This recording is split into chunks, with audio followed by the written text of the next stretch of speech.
Yes, sir. Good morning. This is Lagoonradio, your number one online gospel radio in Nigeria and the official radio of the Anglican Communion Diocese of Lagos. We are transmitting live from the Archbishop's Palace right here in Marina, Lagos. Yes, how is your day going?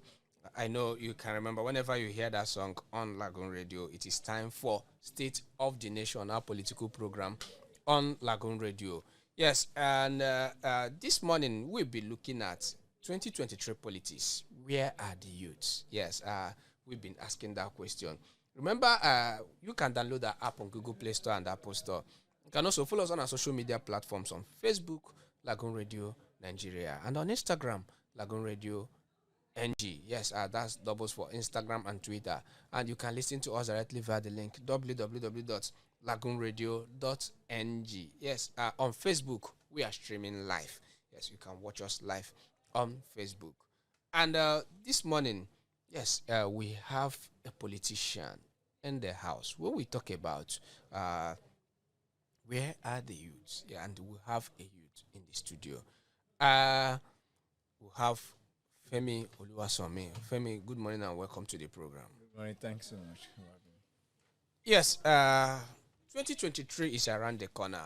Like some people will say that we are in 2022, but our politicians are already in 2023. Are you part of those that are already in 2023? Yes. Normal politicians are already in 2023.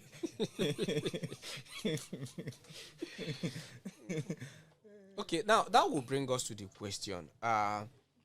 In 2018, precisely 31st of May, the president signed a bill, Not Too Young to Run. And a lot of Nigerians commended that bill, and there were jubilations all over the nation. But 3 years down the line, we are asking, where are the youths?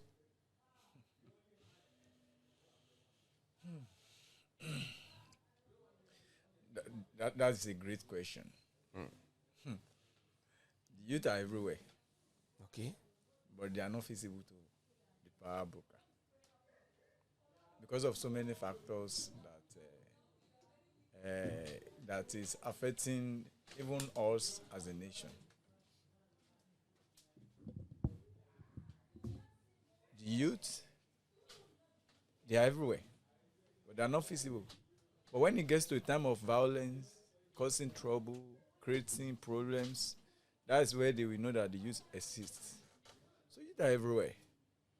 They are ready to serve the nation. And if you trace it back to history, you know that even our independence, everything that we are here today, everything that we have today, all the achievements we made in this country, we are done by the youth. The Ernest Okoli of this world, the Awolowo of this world, the Nnamdi Azikiwe, the Abat Macaulay, and all those people that fought colonial master to stand still, they were youths. They started in their 2030s. And if you look at the development then, when we had youth in power, and now with the development that we are having now, you know that there is a difference. You know, you cannot compare the two of them because, you know, youth naturally, God give us talent, God give us power and energy to think. Because for you to talk about development, you must think. But the ability to think is what is missing in our leadership today. Though we have enough of, we have so many advisors and others. And when you even check the advisor that we are having, that we are talking about, you see some of them. The majority of them, they are people that are in their 60s, and we all know we all have elderly people at home.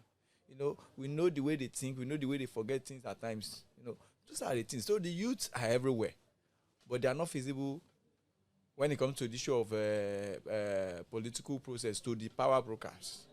But when it comes to the issue of violence, they are being used by those that pretended as if they do not exist. Okay. When you say youths are everywhere and they are not in the political space, are youths allowed to contest for elections in Nigeria? Yes, theoretically, you are allowed to contest. The Constitution gives us the right to contest for any position, even up to the presidency level. In fact, thank God for the Yaga and others that actually mounted pressure on the government that led to the reduction in the age, the minimum age of people, of the political aspirant, or anybody that want to hold political office. But at the same time, looking at the reality on ground and looking at the form of the political parties, we have political parties and we have political parties. And looking at the parties that that at least their end, there is hope of winning. Look at their form, look at the money, look at the nomination form, look at the interest form, look at the money they face. And look at the level of unemployment. As we have now, we have over 30-something% of Nigeria that are unemployed. Look at the level of poverty. Look at the level of insecurity. All those things, they are things that you see, they are affecting the youth. Theoretically, you are allowed to contest. You are eligible to contest. The Constitution says if you are Nigerian and you have reached a certain age, that you can contest. But where is the power? Where is the power to mobilize people? Now they give you, that's why I say theoretically, the youths, they are allowed to contest. But when you're talking about reality, how many youth can avoid 10 million naira for election? Because the minimum you are going to spend if you are contesting for House of Assembly is that you cannot spend less than 10 million naira, 7 million. You are telling me that youth, 25 years, that is not from very wealthy family and all those things. And where do you want to get it? Although some people took God's grace and all those things. But when you are talking about youth are allowed to contest theoretically. But looking at the reality, some youths, they will consider their pockets and look at, after even contesting, you are not sure of winning. Then even the little you have, you want to spend it. So you see, so that is the issue we have. Theoretically permitted to contest. But the circumstances on ground, the reality on ground is pointing to a different direction. Okay, let's talk about the reality now.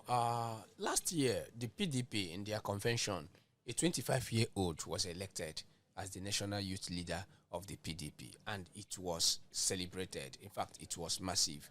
And I heard one of the politicians speak. He said that is a hope to the Nigerian youths, and this is reality we are talking about. Has that raised hope or consciousness among Nigerian youths? Actually, what the PDP did recently has raised hope. Because I've been wondering, you will talk about youth leader, you have people like 60 years, 50 years, and you will be calling them youth leaders. But now with the 25 years old man coming on board, is a great hope for us that at least youth can have a say and youth can also have a way, in the system. But the issue is, the guy that won the national youth leader, if you look at his history, he has been doing activities in his constituency and he has been creating awareness for years. So it's not that they just go and they just picked him and picked him up. He has created awareness, and that is why I have always advised people that youth also should start creating awareness. While we blame others also, we should also look at areas. So it's a great hope for us, because number one, it opens way for others also. And it's also, it kind of raise awareness, created awareness, and at least also awaken us, especially the youth, that if we can have a national youth leader of a strong party at the age of 25 years, a person that is 25 years becoming the national youth leader of PDP, that shows that then there is hope for the youth, and that we also encourage more youth to go into politics. And I think that is even the major reason why the PDP took that decision. They want youth to come into politics. That is why they actually did what they did. Okay. Sometime in 2020, there was a movement. Yes, it was the NSAS movement, and which moved in a certain way. And a lot of people thought that was another movement that will herald another political party that will be led by youth. But going to 2 years now, we've not seen any active participation, maybe from the leaders of the NSAS. But during that time, they said they had no leaders. But we know some people channeled their energy to achieving that. What would have happened, or what happened that made that we saw the end, but the fire, the spirit, the zeal the youths had then, what happened that they couldn't transcend it into establishing a political party? No, in Nigeria, to establish a political party in Nigeria, you need money. You need serious funding to establish political party in Nigeria.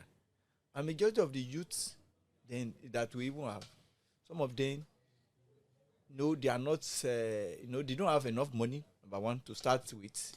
And number two is that even the movement, there are people behind the movement that were not seen. And this movement also, just like when we had the fuel subsidy then, they had people that also, the movement also had something to people that also that are behind the door, the closed door, that they are even sponsoring the movement. And also, the youth that were used also, they don't have the strength to continue the movement, because the purpose that they were used, that they were designed for, has been achieved. So the problem is, the youth cannot turn it to political party because there is no political strength to sustain the movement. There is no political strength. So that is the problem we have. So, and even among the youth that we are even clamoring and shouting for change, then there were people that were planted among them. And also the youth, the personal interests. It's also another problem. Everybody wants to become this at the same time. Everybody wants to become leader. You see now, they've granted not too young to run. Then go and look at different youth movement. At times I will see my Facebook. You see this one, youth movement, not too young to run. How do you want to, and that is the problem we're having, divide and rule system. Divide and rule system. How do you want to have a voice when you are so highly divided? So that is the problem that I think that's one of the reasons why the movement collapsed. Because as we are seeing now, it has collapsed. Because even some of them that we are even leading the front, shouting change and all this, they are part of people that are even campaigning for the people that are not youth. I'm not saying they are old, but they are not youth that are also fronting another political movement. Okay. On the opening, you said something. You said that a lot of achievements that we are made in this country, we are made by the youths. Let's look at it this way. Was there something that worked that time that is not working now? Or was there any orientation that they had that time that the present youths are not having, considering that we are in a modern and technological world? The issue is society, the way it is configured, and the foundation of every society matters. And that is why there is a general saying that when the foundation is destroyed, what can the righteous do? Even let's go back to the pre-colonial era. The pre-colonial era, there were roles that were given to the youth. For instance, in the eastern part of Nigeria, in the Igbo land, we have what they call youth assembly under the system before the colonial era. And when you come to Yoruba also, you have what they call Egbe Odo. They had their rules. And that's why you see they were functioning well before the incursion of the colonial masters. Now, let's assume that the colonial master that came, they've reconfigured the system, they've created another territory, they've merged all those all those different territories, they merged them together under the amalgamation of 1914, which actually prepared so many movements also, and also ignited fire of liberation that we had in 1960. Now, the youth then, they were about how do we make a country, not about how did they make themselves. Even some of them, they read abroad, instead of staying abroad and be enjoying. No, they came back to Nigeria, started fighting for the liberation of our people. So the problem now is the interest of the youth then, and the interest of the youth now is not in the same direction. It's not like the same thing. The youth then were about nation building. While majority of the youth now, and because of the situation on ground, some of them, their interests are not about the building of the nation, but how did they build themselves? And that's why when they start starting youth movement, and by the next time you see, there will be crisis, there will be fight, because by the time the money bag enters, then there will be arguments. You see different of them breaking and forming parallel youth movements. So then the interest was like, we want a better Nigeria, we want a peaceful Nigeria, we want the liberation of our people, not the liberation of their pockets. But nowadays, majority of the people that we have, the youth that we are calling, that we have, majority of them, what they want to is, how did they liberate their pockets? How did they create an empire for themselves? And the societal, sociological factor also is also part of it. Then the leaders, the elders that were there in the pre-colonial master, in the colonial era, they encourage the youth then to seek about the development of the nation. They encourage the youth then to seek about fighting for the liberation of Nigeria. Not that the youth, the elders that we have now, that before, when you even declare a vision, or when you start forming any movement, the next thing they will be telling you that, take this one and don't do it like this, do it like this. They will start doing things that that we even make, they will start using money to entice the youth and try to break the movement. But then you see them, they were about, how did they develop Nigeria? How are they going to make sure that Nigeria is being liberated from the colonial master?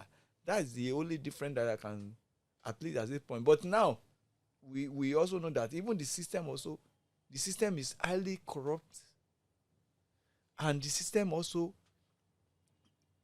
does not give room for youth to actually do well, because now everywhere everything is monetized. Everything is monetized. You talk about small thing, they ask for money.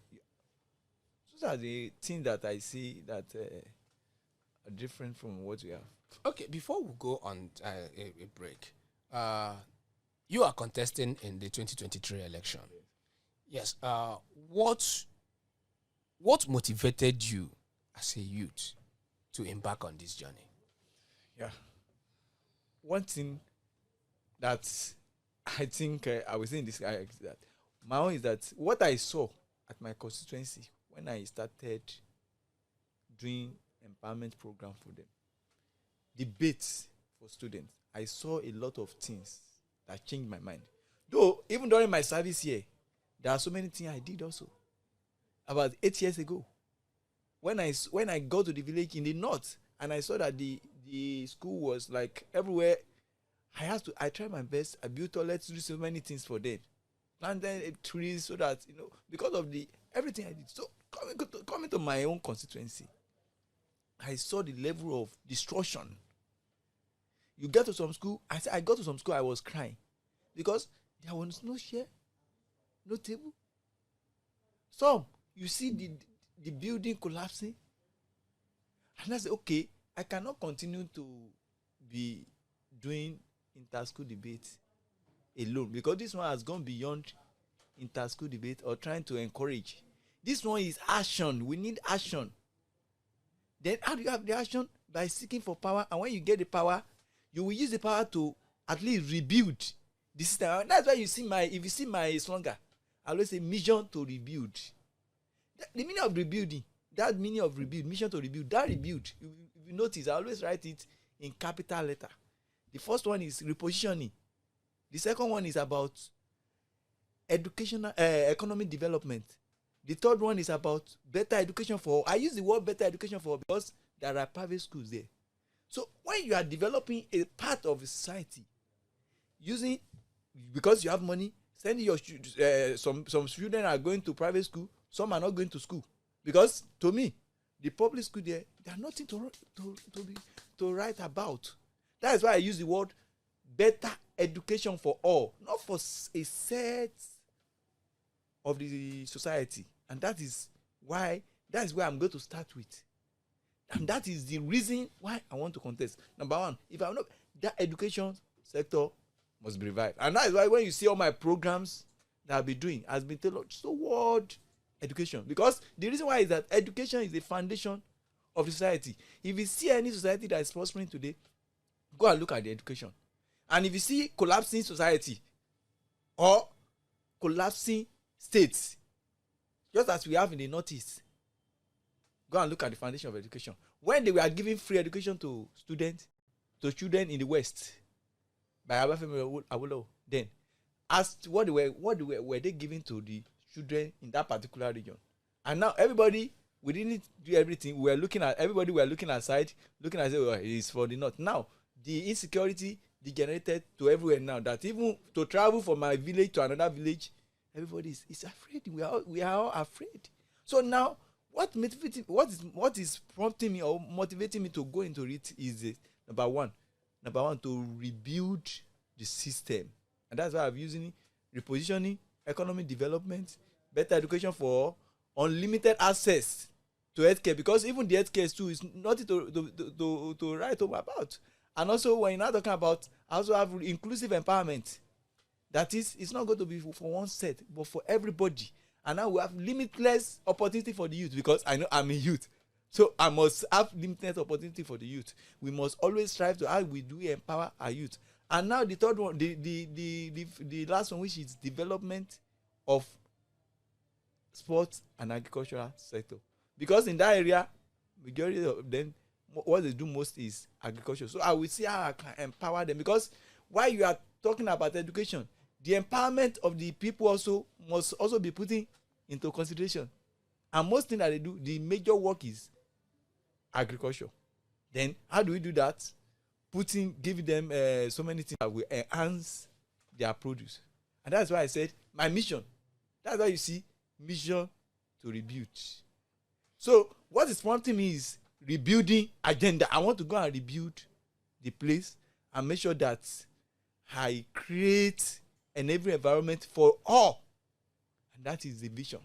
That is the reason why I'm going, and I'm trying my best to make sure that I achieve this goal, and make sure that I put in place things that in their record I will be remembered forever. Okay, we'll go on this short break. When we'll come back, we'll look at other things that relates this to the youth. Remember, you're still listening to State of the National Political Program on Lagoon Radio, and Femi Oluwasomi is still here. We'll be right back after this break. This is Lagoon Radio. Yes, you're welcome back. You are still on to Lagoon Radio, your number one online gospel radio in Nigeria and the official radio of the Anglican Communion Diocese of Lagos. We are transmitting live from the Diocesan Palace right here in Marina, Lagos. Yes, and Femi Oluwasomi is here. Remember, you can download the app on Google Play Store and Apple Store. Follow us on our social media platforms on Facebook, Lagoon Radio Nigeria. Of course, we are streaming there too. And on Instagram and Twitter, Lagoon Radio NG. And we are looking at 2023 politics. Where are the youths? And yes, fortunately, we have a youth in the studio who is also a contestant in the 2023 elections. Yes, when we talk about the youths, and you've ruled out your vision, but in the recent years, we've seen youths fail in Nigeria. Is that why the elderly are not giving space to the youth in Nigeria? Because a lot of names have popped out for the 2023 general election. The president, we've had the likes of Bola Tinubu, Atiku Abubakar. These are way older men, over 60. And we are not seeing younger people from 50 to... The only younger candidate I've seen is Kingsley Moghalu. Is that why? Because a lot of youths have failed. We cannot mention names.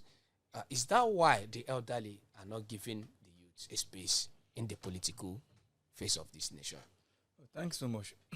When we talk about the youth failure or the youth that failed, then we we should not be able, we should not at the same time forget that when you're talking about system, you have to look at the majority. Before we say that the youth has failed, or the youth have failed, the first thing you look at, what are the percentage of the youth in the system? What are the percentage of the elderly in the system? Because, a system is like combination of different subsystems. So when you are rating failure or success of a system, you look at the elements that make up the system. So now, the youth are a minority, and democracy is about the majority. So, for instance, if you're talking about National Assembly, how many youth are there? Talking about State Assembly, how many youth are there? So now, the youth, to me, they've not failed because they've not been given playground to prove themselves. Some of the youth that you even see there, they have been teleguided by the elderly people. For instance, you saw one of the youth that was praising the issue of godfatherism or not godfatherism. And you know the reason why he's doing that. We all know. So the youth, to me, has not failed. The youth have not failed. Because the youth, they have the potential to rewrite the history of the country. And those one there, the one that are there, might not be performing up to the expectation because of the hostile environment created by the population of the elderly people. So, the youth, to me, they've not failed. What you are just seeing now is the manifestation of the hostile environment created by the people that are old, that are occupying the position. So the youth, to me, they've not failed. They've not failed at all. They've not failed to me. I will not. That's the only thing I've just seen. The youth have not failed.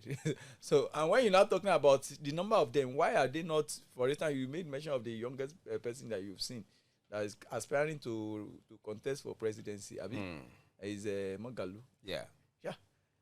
Nigeria is a very big country, and that is why when you are talking about ambition and actualization,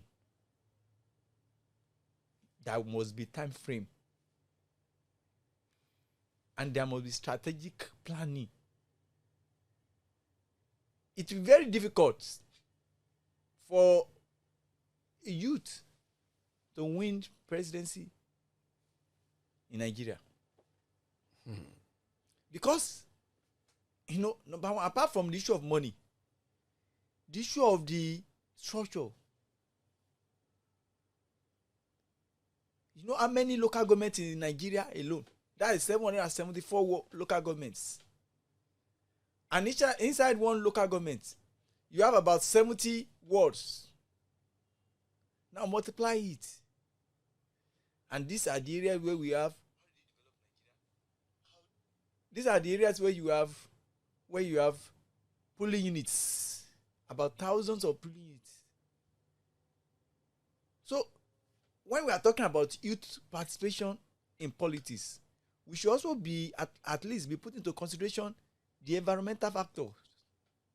The youth that want to contest should know where he will be aspiring to contest. You want to become president, you've not even passed through the other areas, like maybe governor, you have not contested for governorship before, you've not been senator, you've not been House of Rep, and you want to contest for presidency. Even you've not been able to even prove yourself at your word that you belong to a political party.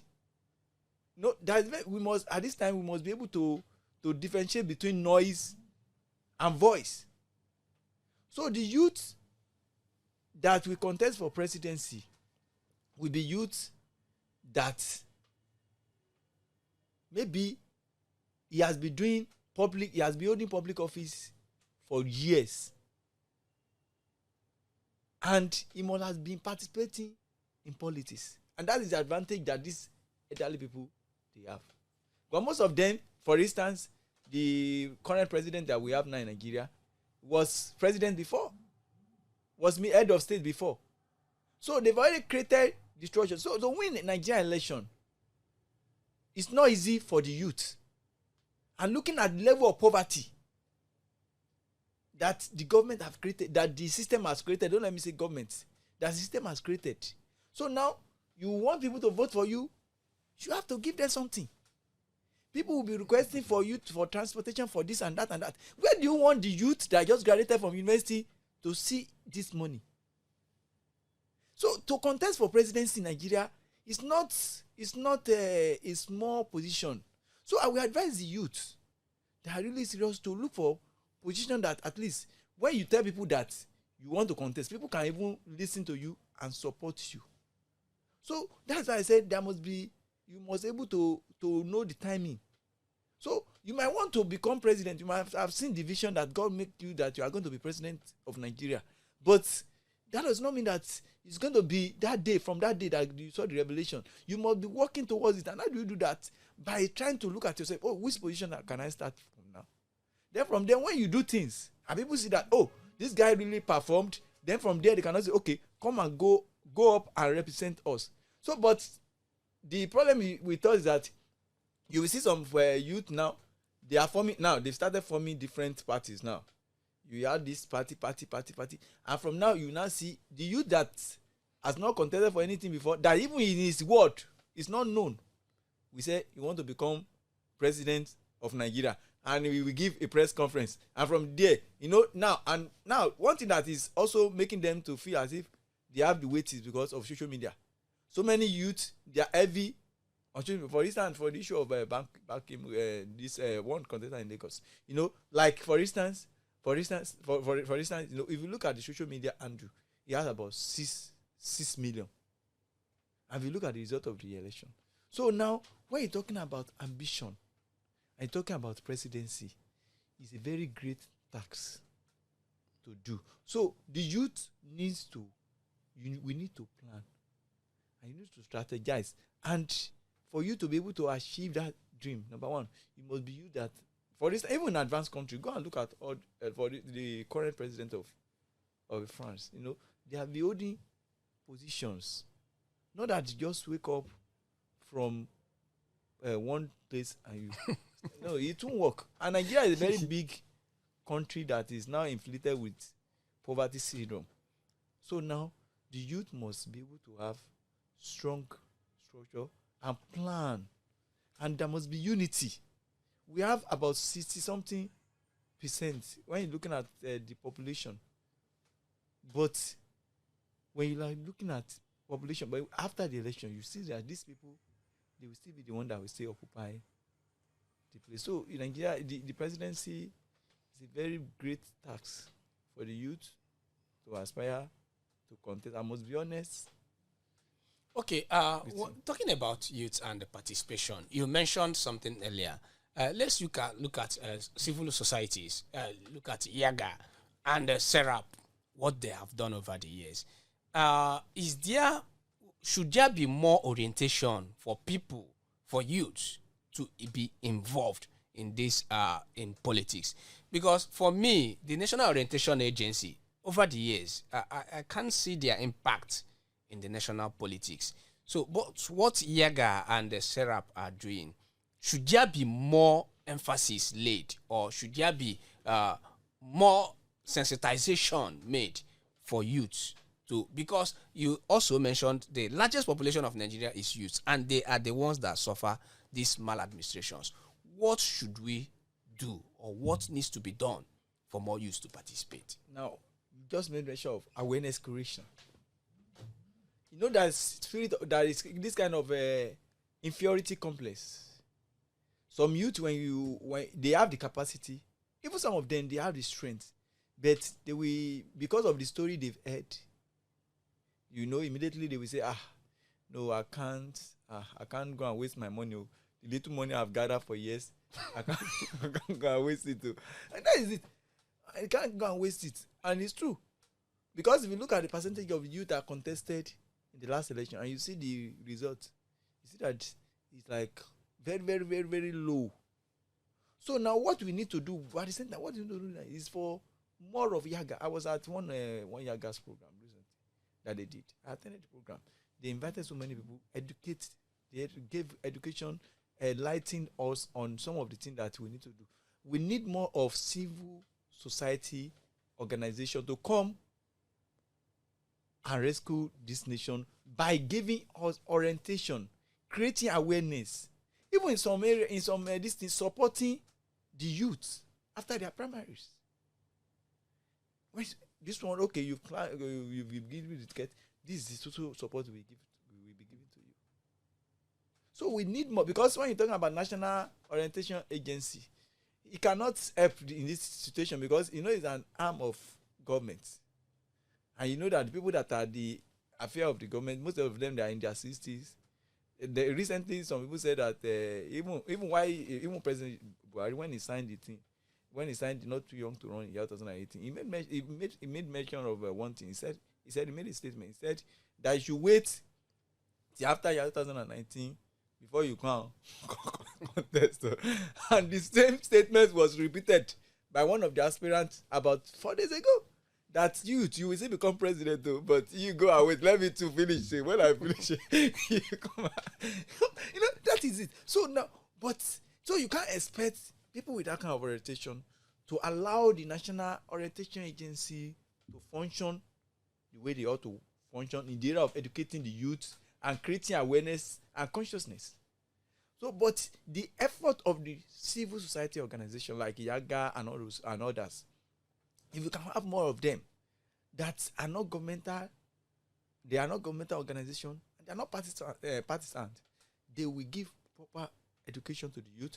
Okay, they will tell them, okay, this is what you need to do, this is what you need to do, and this is the area we can support you. Because when you're talking about election in Nigeria, election needs support. So, but the first thing is that you must have ambition. If you are not interested now, nobody will support you. If you are not interested, nobody will support you. And if you don't, you might be interested, but if you don't take action, nobody will support you. So there is need for awareness creation. Just as you have said, we need to create more awareness. Like, for instance, the awareness now, the level of awareness now is different from the one of the year 2015. If you look at the number of youth that participated in the last election, you know that they have increased. And that is the work of civil society. Now, look at what will happen now. This coming election, you see that there will be increase in the number of youth that will participate in this election. And not apart from even from the outcome of the 2020 protests also, protests that also created awareness. So what we need now most is that awareness creation. Creating awareness, telling the youth that you have the capacity to do it. Try to let us know that, oh, youth, you can do it. Then we ready to support you in this area. And because the area of support is where the youth are failing. For instance, if you look at the percentage of the youth that contested in that election and those that won the election, you see that there is a kind of lacuna, there is a gap between ambition and actualization. So we need to bridge that gap by even the non-governmental organization coming together, seeking for funds. Okay. Now, when we talk about numbers, in the last election in 2019, we had about 4 states that had 4 young speakers, like Oyo State. Yes, Oyo State had the youngest speaker in Nigeria. Some other states, we had about 4 states that elected members into their parliament. And looking at the numbers again, like you said, do you believe that by 2023 that we can have a lot more in the different houses of assembly? Looking at the House of Rep, I can only remember about, in fact, they are not up to 20 in the House of Reps. So do you think that by 2023 that we will have a lot of youth in that House of Reps? Yes. That is one thing that we must also credit this administration for, at least for signing into law the Not Too Young to Run, which has open space for so many youth. So automatically, by 2023, we have more youth in the political space. we will have more youth in the political race. Even look at the posters that are out now. You look at so many posters, you feel that even the number of aspirants has increased. They've increased. The numbers have increased. So now by 2023, automatically we have more youths in the political space, holding political office, because now more youths are interested than before. Youth has now discovered that you cannot continue to be voting. They said if you are 18 years, you can vote. But if you are not up to 30 years, before the amendments, you cannot vote. But now they've reduced it to 25 years. And now we are even looking at this to reduce it to 20 or even 18. If you have the ability, if you can think yourself that I want to vote for this person, then you should be able to think that for yourself that I ought to contest for this position. So now we need to even reduce the age. But with even the little they've done, at least they've increased youth participation in politics. And at the same time, by 2023, we should expect more youth in the political office. Okay, now let me get your thoughts on the saga. Should I call it saga? What has been going on? The president's assenting to the bill, the electoral bill. As a politician and someone who is hoping to win a seat, what does that bill mean to Nigerians? Because it has generated a lot of controversies. The president has not signed. It was said yesterday that he was hours away from signing. But now we're hearing that he may sign on Friday. This is a bill that had been going back and forth. What does that bill mean for the electoral system, and what impact will it have on the youths directly? One thing about the bill is, in Nigeria, we have so many laws. But almost everything that we have, there are laws.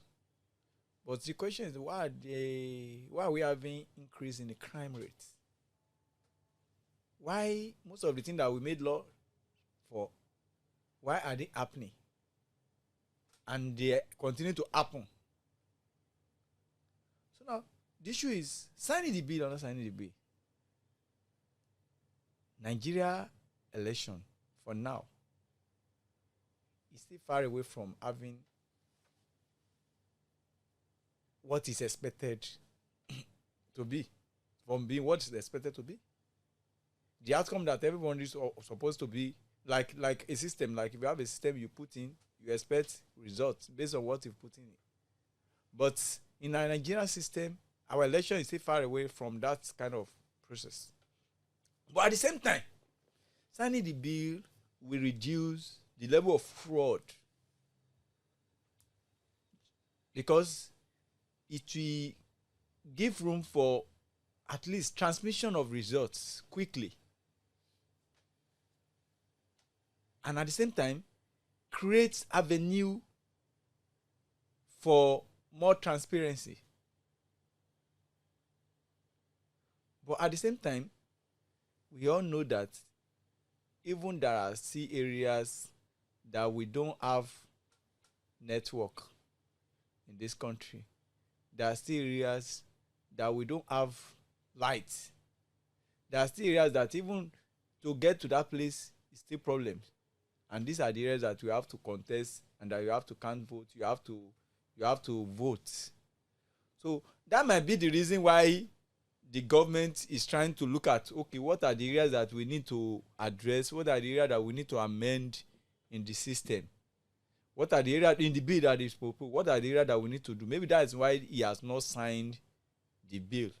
But at the same time, we cannot continue to delay, because the election that we want the bill for, that we want to sign the bill for, is approaching. I know INEC has to also prepare for the election, have to prepare manual, and all these things will be based on the law, on this amendment that we're talking about. That is why people are saying that president should sign the bill on time. And I think they said tomorrow it might be signed. But the issue on the bill is that the bill, maybe they sign it or not, there is always way out for this system, to carry out what I don't want to say politicians or for our people that are there, but there is still there are still areas that we need to improve in our system in order for us to have adequate results when we are talking about election. So the bill is just is going to improve the system, but at the same time, it might not really affect the system or give us the expected results. But at the same time, it is advisable that the president sign the bill quickly, since democracy is about the people, it's the government of the people, by the people and for the people. And people are saying we need this bill. We want it. We want to, one thing about election is confidence. We don't want us, okay, so that everybody will know that, we have already built confidence. So now, I'm of the opinion also with the people that the president should sign the bill. But we all know that even without the bill, with the bill, those that will still they will still carry out this thing. They always have way. When they introduce card reader, it was after when card reader was introduced that the increase in the rate of money vote buying. It was after the card reader that the vote buying, the rate of vote buying increased.